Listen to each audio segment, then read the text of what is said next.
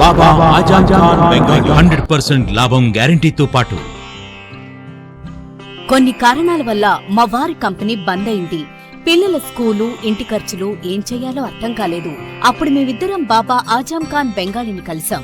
తర్వాత కొన్ని రోజులకే మా వారి కంపెనీ తిరిగి ఓపెన్ అయింది. ఇక మా జీవితంలో అన్ని సంతోషాలే. నాకు చాలా కలలున్నాయి, కానీ జేబులో డబ్బులు లేవు. ఇంజనీరింగ్ చదివాను, కానీ జాబ్ లేదు. ఆ సమయంలో నాకేం చేయాలో అర్థం కాలేదు. అప్పుడు నా ఫ్రెండ్ ఒకడు బాబా ఆజం ఖాన్ బెంగాలీ గురించి నాకు చెప్పాడు. ఆయన్ని కలిసిన తర్వాత నేను ఒక కన్స్ట్రక్షన్ కంపెనీలో ఇంజనీర్ అయ్యాను. మేమిద్దరం ఒకరినొకరు ప్రేమించుకున్నాం. కాని మా ఇద్దరి తరపు పెద్దవాళ్లు మా పెళ్లి ఒప్పుకోలేదు. మేము బాబా ఆజం ఖాన్ బెంగాలీ గారిని కలిసాం. ఆ తర్వాత మా పెద్దలు మా పెళ్లి ఒప్పుకున్నారు.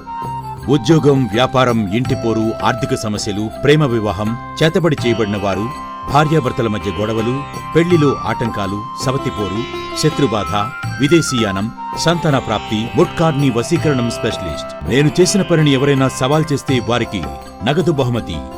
మా అడ్రస్ బాబా ఆజం ఖాన్ బెంగాలీ, మలక్పేట్,